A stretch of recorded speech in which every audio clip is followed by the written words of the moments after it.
안녕하십니까?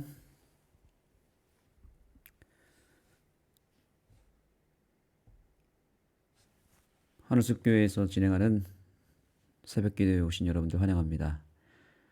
오늘 우리가 함께 나눌 말씀은 이번 주 교과 제 3과죠. 전체 주제는 어둠을 밝히는 빛입니다. 어둠을 밝히는 빛이 과연 무엇인지를 한번 우리가 생각해보는 시간이 되었으면 좋겠고요. 오늘은 그 첫째 날에 해당하는 말씀 살펴보겠습니다. 네, 제목은 타협, 사탄의 교활한 전략입니다. 사탄은 지금 매우 고도의 전략을 짜고 있습니다. 처음에는 사단이 접근할 때 여러 가지 모진 풍파를 보내서 우리에게 물리적인 핍박을 가합니다. 여러 가지 재난과 사고, 또 여러 개인의 삶에 임하는 여러 문제들이, 현실적인 문제들이 있죠. 이런 물리적인 핍박은 한계가 있습니다. 오히려 핍박할수록 하나님의 백성들은 위기감을 느끼고 더 큰 믿음과 희생을 발휘하기도 합니다. 그래서 이것이 성경 역사에도 반복되는 사이클인데, 처음에는 단순하게 물리적인 시련을 가하다가 이 하나님 백성들이 이걸 잘 버티기 때문에 사단은 그 다음 전략으로 바로 넘어갑니다. 그 다음 전략이 무엇인가? 그것이 오늘 우리가 배우게 되는 사탄의 교활한 전략입니다. 물리적인 핍박으로 안 되면 사단은 바로 영적인 전략으로 들어갑니다. 영적인 시련으로 하나님의 백성들을 무너뜨리고자 합니다. 놀랍게도 기독교 역사를 살펴보면 하나님의 백성들은 항상 물리적인 핍박은 이겨냈습니다. 물리적인 핍박이 가할수록 오히려 하나님의 백성, 즉 그 교회가 더 부흥하고 더 확장되기 시작했습니다. 그래서 사단은 영적인 시련을 가할 수밖에 없었는데, 이 영적인 시련에 하나님의 백성들이 상당히 많이 무너지는 경우가 있었습니다. 그 영적인 시련이란 무엇인가? 그것은 여기 교과에 나타납니다. 여러분 교과책을 좀 열어주시고요. 네, 제3과 첫째 날입니다. 보시면 여기 보겠습니다. 사단은 거짓말, 기만, 잘못된 정보, 진리의 왜곡 등 하나님 백성을 타락하게 만들기 위한 모든 것에 통달했다고 말하죠. 이것이 영적인 사단의 공격입니다. 그런 진실을 왜곡하고 의심을 일으키며 특별히 하나님의 말씀을 노골적으로 부인함으로 에덴에서 하와를 속였다는 것입니다. 바로 하나님의 말씀, 즉 성경을 통해서 이 영적인 시련을 우리에게 가하고 있는 것입니다. 하나님의 말씀과 분명히 반대되는 어떤 주장을 하게 되는데, 사탄은 여러 세기에 걸쳐서 같은 전략을 사용해 왔다라고 말하고 있죠. 우리가 이 사실을 오늘 명확하게 알고 있어야 됩니다. 사단은 다른 것으로 유혹하는 게 아니라 이제는 하나님의 말씀으로 기독교를 공격하고, 이것이 상당 부분 성공을 거두었다는 것도 놀라운 일입니다. 마지막 때에 택하신 자들도 미혹하겠다는 사탄의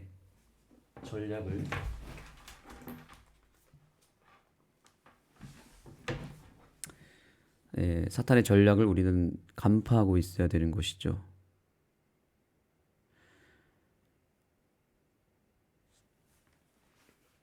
첫째, 우리가 이제 이 성경을 가지고 행하는 사단의 교묘한 전략이 무엇인지를 살펴봐야 되는데, 크게 두 가지로 구분할 수 있습니다. 첫째는 사탄이 성경 자체를 아예 보지 못하게 만든다는 것입니다.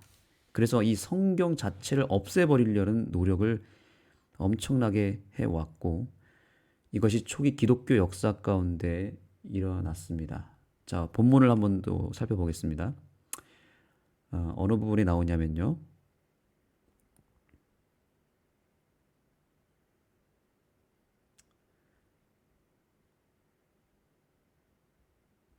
자, 여기서부터 보시면 되겠습니다. 사탄이 사람들을 마음대로 지배하고 하나님의 권위를 찬탈하는 법안권을 세우려면 반드시 사람들을 성경에 대하여 무지하게 만들어야 할 것이었다.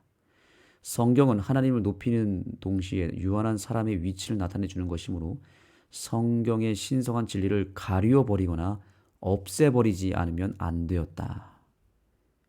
예, 사단의 전략은 첫 번째는 성경 자체를 없애버리는 것입니다. 그래서 수백 년 동안 성경의 보급은 금지되었고 사람들은 성경을 읽거나 집에 간직할 수 없었다는 것이죠.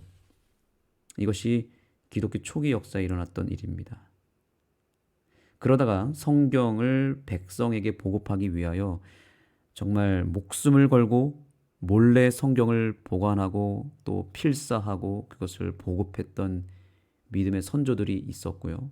그 덕분에 성경이 정말 사단에 의해서 없어져 버릴 뻔했지만 하나님은 그 성경을 지키셨고 오늘날까지 전 세계 가장 많은 민족과 나라의 거의 모든 언어로 번역이 되어서 오늘날 우리 손에 이 성경이 오게 된 것입니다.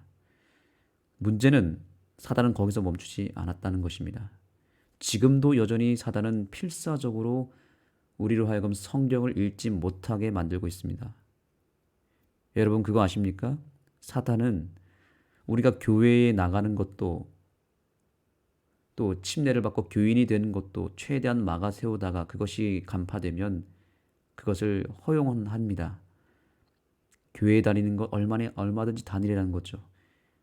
교회 다니는 것은 얼마든지 하게 하지만 사단이 정말 목숨을 걸고 필사적으로 막아서는 게 있는데 그것은 바로 성경을 읽지 못하게 만드는 것입니다. 그래서 우리를 최대한 바쁘게 만들고 피곤하게 만들어서 못 읽게 합니다. 성경을 읽지 못하는 이유가 가지각색입니다.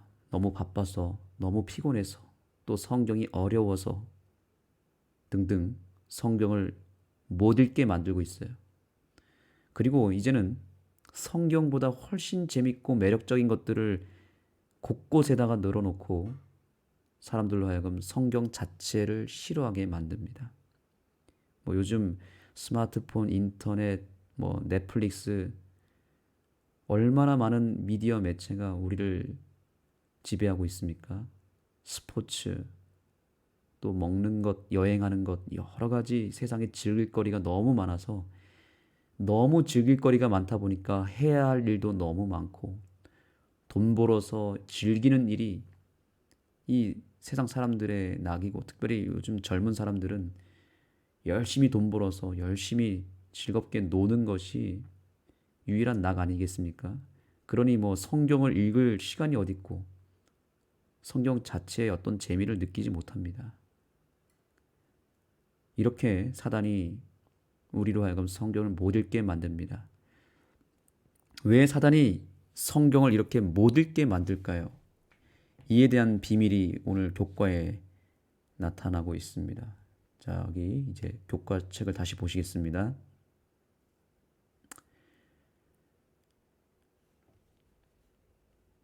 사탄은 성경이 사람들로 하여금 자기의 기만을 간파하게 해줄 수 있을 뿐만 아니라 자기의 권세에 대항하게 해줄 수 있다는 것을 잘 알고 있었다는 것입니다.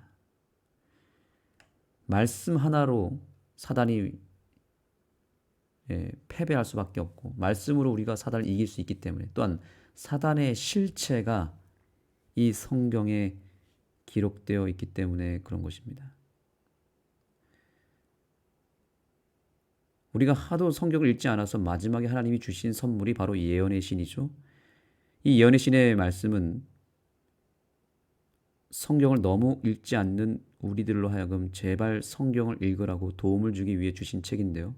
특별히 대쟁투 청소에는 사단의 실체가 정말 너무나 적나라하게 드러나 있습니다.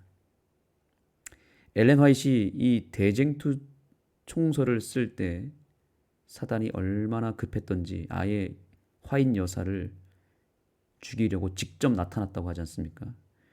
특별히 대쟁투 총서 중에서도 각 시대의 대쟁투란 책 아십니까? 그 책을 쓸 때에 특별히 이 여인이 엄청난 공격을 받았습니다. 그래서 사단이 이 대쟁투 총서 가운데 각 시대의 대쟁투를 쓸 때에는 진짜 이 여인에게 직접 나타나서 난도질을 했다고 합니다. 실제로 타격을 이 몸에 받았죠. 그렇게 해서 탄생된 책이 바로 대쟁투 총서입니다. 그러니 이 재림교회가 사탄의 공격을 안 받을 리가 있겠습니까? 대쟁투 총서를 백성이 읽게 하고 보급하려고 할 때마다 사단이 아주 발악을 합니다. 왜냐하면 그 대쟁투 총서에는 사탄의 실체가 정확하게 들어가 있거든요. 그래서 우리가 대쟁투 총서를 읽지 않고서는 재림교인이 될 수 없습니다. 그리고 사탄이 필사적으로 막아서고 있기 때문에 쉽게 읽을 수 없는 책입니다. 그러나 우리가 제대로 그 책을 읽기 시작하면 우리들의 삶과 신앙은 완전히 새로운 지경으로 올라서게 될 것입니다. 오늘 이 시간을 통해서 내가 목숨을 걸고 성경을 읽겠다는 결심을 해야 되겠습니다. 또한 성경과 함께 예언의 신 그리고 그 중에서도 대쟁투 총서를 읽고 묵상하고 그래서 사단의 실체를 정확하게 간파하여 시대의 상황을 분별하고 무엇보다 우리 주님의 놀라운 승리의 역사를 확인하여서 이 시대에 참된 선지자들로 거듭나게 되기를 간절히 소망합니다. 자, 성경을 통한 사단의 교활한 전략 두 번째는 무엇이냐면 바로 성경에 대한 잘못된 해석과 가짜 복음을 통한 왜곡이라는 것입니다. 이것 또한 상당히 무서운 전략입니다. 사단이 얼마나 끈질기냐면 우리로 하여금 성경을 계속 읽지 못하게 만들다가 이마저도 실패로 끝나면 사단은 그 다음으로 더 크고 더 무서운 전략으로 우리를 공격합니다. 바로 가짜 복음, 잘못된 해석을 통해서 역사하는 것입니다. 여러분, 이 땅의 최고의 성경 박사는 누굴까요? 바로 사탄입니다. 사탄은 성경을 완전히 꿰뚫어 보고 있고 보통 잘 아는 정도가 아니라 이 세상 모든 신학자들 또 성경 박사들을 다 동원해도 사단을 이길 수가 없습니다.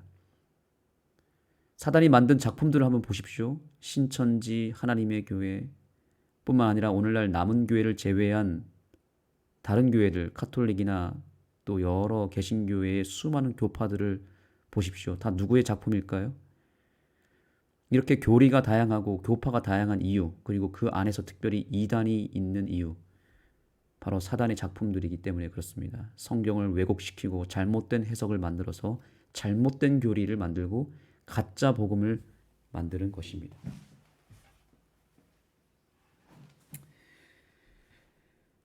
그래서 안식일 계명과 같은 것도 성경 해석을 통해서 지워버립니다. 오히려 성경을 올바로 이해하고 올바른 해석을 통해서 안식일 계명은 물론이고 성경의 모든 기별을 지키고 있는 남은 교회가 사단의 큰 공격과 핍박을 받고 또 온갖 음해와 조롱과 오해를 받고 있지 않습니까? 이 모든 것이 사탄의 전략입니다. 성경을 읽는 백성들을 가장 싫어하고요.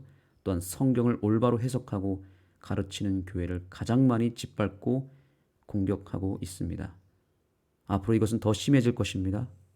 그래서 정말 우리는 정신을 똑바로 차려야 하는 것입니다. 교회 안팎에 엄청난 공격이 가해지고 있기 때문입니다. 교회 외부는 신천지를 비롯해서 온갖 이단들이 백성들을 미혹하고 있고 상당히 거기에 많이 우리 백성들이 넘어가고 있습니다. 또한 개신교회의 잘못된 교리도 이제 스물스물 교회 안으로 들어오고 있습니다. 그리고 또한 교회 안에서 일어나는 사탄의 공격도 있습니다. 자, 그러면 우리 다시 교과책으로 들어가겠습니다.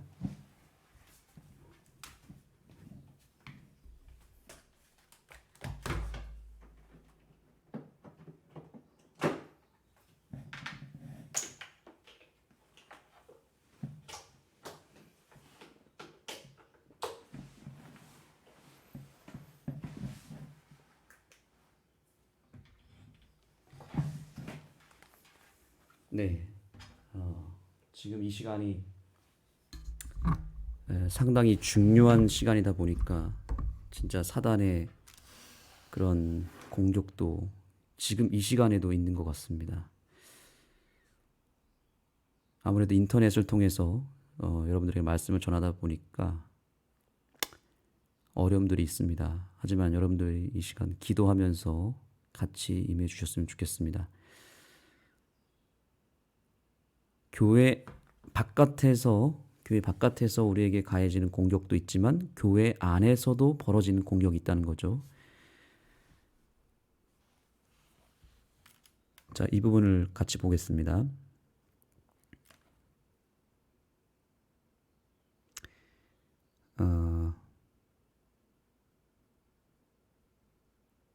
네, 여기 한번 보실까요?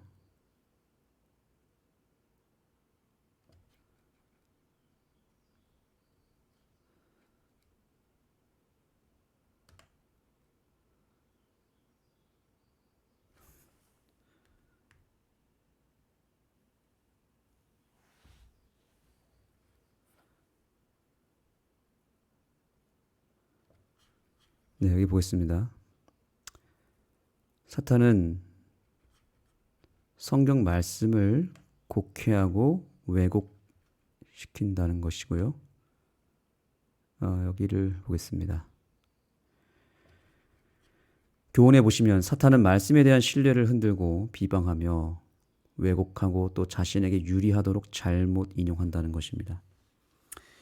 자, 여러분 교회 내에서 이런 사람들 보셨습니까? 성경이나 예언의 신의 구절들을 들이대면서 인신공격을 하거나 비난하는 사람들이죠.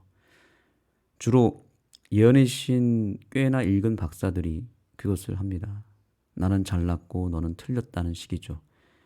그래서 상대방의 어떤 복장이나 먹는 문제나 또 안식일을 어떻게 지키는지 또 그 사람의 신앙의 생활이 어떤지 그런 것들을 가지고 이런저런 트집을 잡아내서 교회 단상이나 또는 설교 때 혹은 안식일 학교 때 혹은 여러 기회를 틈타서 교회를 공격을 합니다. 그리고 암암리에 뒤에서 수근수근 거리면서 교회와 또 교회 지도자들을 공격하고 또 어떤 특정 사람을 대상으로 온갖 나쁜 소문을 만들어냅니다. 이것을 소위 내부 총질이라고 하는데요. 그런데 이것이 상당히 치명적인 이유는 뭐냐면 그런 모든 음해와 공작을 다 성경 말씀과 예언의 신을 가지고 한다는 것입니다. 교회가 분열이 나고 두 쪽이 나버리죠. 여러 갈등들이 생깁니다. 이게 사단이 교회를 무너뜨리는 방법입니다. 최초의 하늘 전쟁에서 이런 식으로 사단이 천사들을 흔들어서 무려 3분의 1가량을 하나님 곁을 떠나게 만들지 않았습니까? 그래서 여러분 각 시대의 대쟁투 507페이지 보시면 이번 교과의 마지막에 나오는 구절입니다.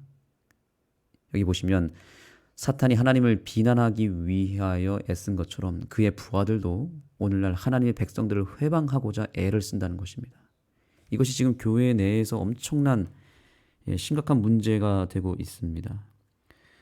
여러분 성경은 남을 공격하고 비난하기 위해서 읽는 책이 아니라는 것을 알아야 됩니다. 그렇게 남을 공격하기 위해서 성경이나 예언의 신을 읽는 것은 사단의 방법이죠. 성경이나 예언의 신 몇 구절을 끌어와서 그걸로 교회를 공격하고 또 누군가를 비난하는 용도로 사용하는 사람들은 어쩌면 사단의 대리자의 역할을 하고 있는 것입니다. 저도 그래서 그것이 두려운 것입니다. 목사로서 단상에서 또 알게 모르게 누군가를 이렇게 말씀으로 공격할 때가 있지 않겠습니까? 그럴 때마다 우리는 회개해야 됩니다. 저 같은 목사들이나 또 장로들이 이러한 유혹에 빠지기가 쉽습니다. 그래서 우리는 이런 유혹에 빠져서 말씀으로 사람들을, 교회를 공격한다면 그것은 마귀의 종이 되는 것입니다. 오늘의 결론을 보겠습니다. 교훈해 보시면 우리는, 자, 교훈입니다. 우리는 성경을 방패로 삼아 말씀의 진리에 굳게 서야 한다. 이것이 오늘의 결론입니다. 우리가 성경을 왜 읽어야 되겠습니까? 남을 공격하기 위해서 읽는 것이 아니라 나를 위해서 읽어야 된다는 것입니다. 말씀의 검으로 남을 난도질하는 데 사용하지 말고 그 말씀의 검의 그 칼자루가 어디로 향해야 되냐면 남이 아니라 나에게 향해야 되는 것입니다. 그래서 그 말씀의 칼로 나의 죄를 도려내는 일에 사용되기를 소망합니다. 성경은 나를 변화시켜주는 놀라운 책이죠. 그리고 우리는 성경을 통해서 예수님을 진정으로 만나게 되는 특권을 누리게 됩니다. 이렇게 좋은 책을 왜 교회를 공격하고 남을 때려잡는 일에 사용해야 할까요? 그것은 정말 잘못된 일입니다. 교회를 무너뜨리는 암적인 존재들이 이 교회에서 사라져야만 하고, 만약에 내가 그런 장본인이라면 우리는 오늘 겸허하게 나 자신을 돌아보고 회개해야 될 줄 믿습니다. 그리고 이제는 내가 결심해야 됩니다. 성경을 읽을 때 그냥 읽지 않고 혹은 남을 공격하기 위해서 읽는 것이 아니라 오로지 내 죄를 도려내고 내 삶의 변화를 이루기 위한 영적인 힘을 얻기 위한 목적으로만 성경을 읽고, 또한 예수님의 음성을 듣고 그분과의 만남을 통해서 내 삶의 놀라운 변화와 성장이 일어나기를 갈망하며 성경을 가까이 하고 성경을 사랑하여서 오늘 이 결론의 말씀대로 성경을 방패로 삼아 사단을 이기고 말씀의 진리 위에 굳게 서는 저와 여러분이 되기를 간절히 소망하면서 말씀 마치겠습니다. 기도하시겠습니다. 하나님 감사합니다. 오늘 우리는 사단의 교묘한 전략을 간파하게 되었습니다. 우리로 하여금 성경을 읽지 못하게 만들고 또 성경을 읽더라도 잘못된 방법으로 읽어서 교회를 무너뜨리고 또 내 자신의 신앙까지도 피폐하게 만드는 그런 교묘한 전략에 우리가 혹시 빠졌는지 생각하게 하시고, 이제 이 하나님의 말씀의 능력이 얼마나 크고 위대한지를 깨닫고 이 말씀을 통하여 나 자신을 변화시키고 나 자신의 변화를 통해서 우리의 가정과 교회의 부흥을 일으킬 수 있는 말씀의 역사, 말씀의 부흥이 우리 개인의 삶과 우리 가정과 교회에 임할 수 있도록 역사하여 주옵소서. 오늘 우리의 기도 가운데 주님 응답하여 주시고 이 기도가 하나님의 말씀 위에 온전히 서서 흔들리지 않는 그 토대 위에 우리의 기도가 서 있게 하여 주셔서 주님의 뜻을 이루고 진리 안에서 이 기도가 응답되어지는 놀라운 역사를 허락하여 주옵소서. 예수님의 이름으로 간절히 기도드립니다.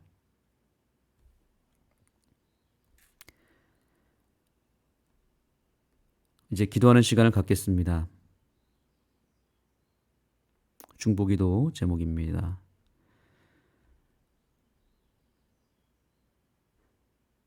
우리 교회에 이제 7개의 선교 사역팀이 탄생하게 되었습니다. 이 선교 사역팀이 하나님의 말씀 안에서 서로 연합하고 또 말씀의 뜻에 따라서 열심히 전도하고 영혼들을 섬기는 그런 사역팀이 될 수 있도록 기도해 주시기 바랍니다. 특별히 오늘 우리 조경빈 청년을 위해서 기도해 주시면 감사하겠습니다. 또한 우리 어제 제가 우리 교회 카톡방에다 말씀드린 대로 지금 필리핀에서 급하게 응급실로 입원하게 된 차경윤 집사님 위해서 기도해 주시기 바랍니다. 출혈이 좀 생겨서 입원하게 됐는데 뱃속에 이제 곧 예정일을 앞둔 우리 아이가 있습니다. 산모와 아이가 다 건강하게 이 고비를 잘 넘겨서 회복될 수 있고 또 8월에 잘 순산할 수 있도록 차경윤 집사님 위해서 기도해 주시고 또 여러분이 각자의 개인적인 기도 제목으로 하나님 앞으로 나아가도록 하겠습니다.